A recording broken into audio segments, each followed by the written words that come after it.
U.S. Supreme Court to decide if Donald Trump is eligible to run for president. By North America Bureau Chief Jade Macmillan in Washington, D.C.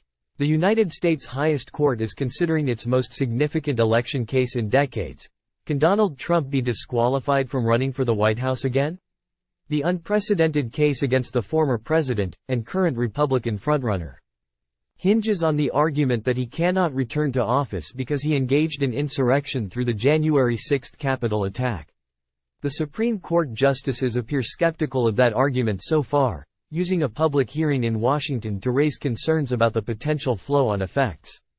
But while the nation waits for their decision, Mr. Trump's fate hangs in the balance.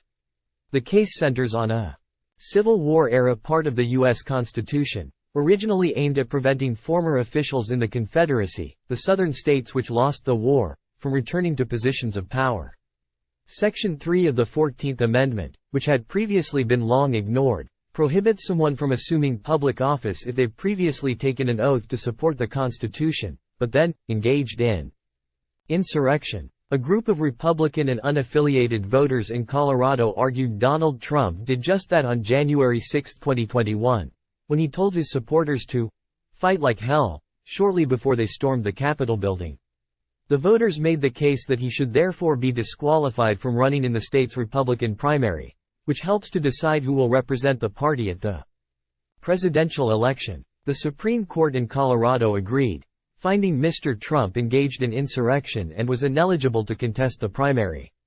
"We do not reach these conclusions lightly," the justices in the majority of the 4-3 ruling wrote. Mr. Trump vowed to appeal against both the Colorado ruling, and a decision of Maine's top election official soon after that he was disqualified from running in that state too.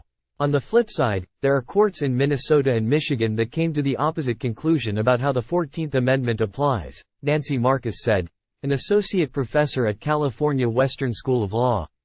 So what happens when you have that kind of tension and conflict between court rulings that are interpreting the Constitution? Mr. Trump's lawyers largely focused on a claim that the section of the Constitution in question does not apply to the President of the United States.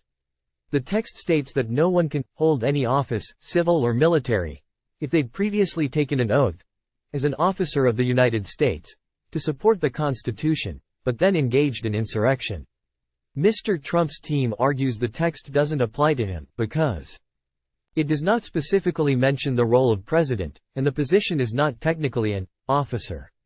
His attorney also told the court that Congress would have to pass legislation to enforce Section 3 before it could be used. And he denied that January 6 amounted to an insurrection, describing it as a riot. For an insurrection, there needs to be an organized, concerted effort to overthrow the government of the United States through violence, Mr. Trump's attorney Jonathan Mitchell said.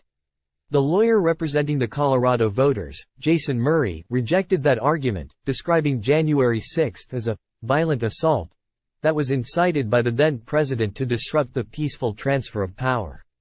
But the Supreme Court's 9 justices spent little of the roughly 2-hour-long hearing on the issue of whether an insurrection had occurred, instead focusing on more technical aspects of the case. Today's hearing was known as oral arguments. Questions posed by the justices to lawyers on both sides can provide insights into which way they might be leaning. The Supreme Court has a 6-3 conservative majority, with 3 of the justices having been appointed by Mr. Trump. But the overall lines of inquiry suggested there was fairly broad skepticism of the Colorado court's ruling.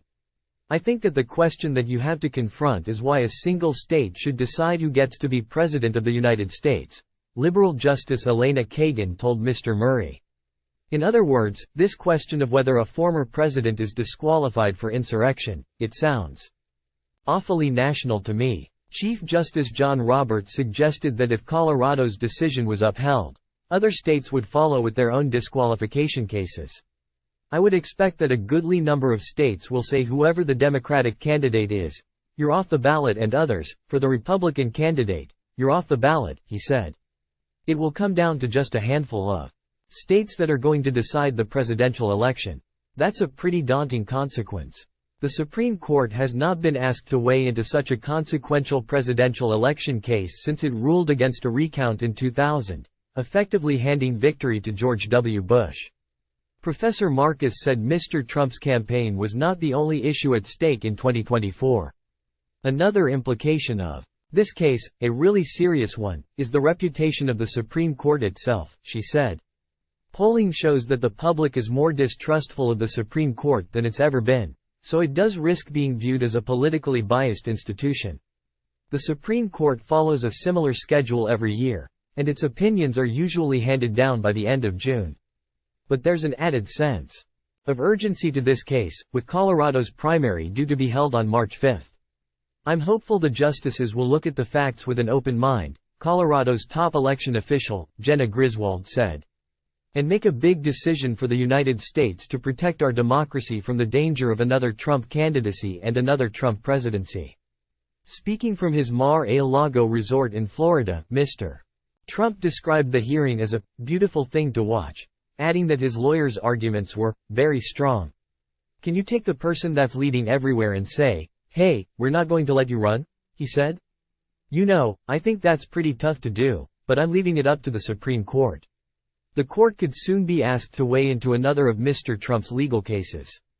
After the former president said he would appeal against a decision that he was not immune from being criminally prosecuted over charges of trying to overturn the 2020 election. It could be another momentous decision in what has already become an election year like no other.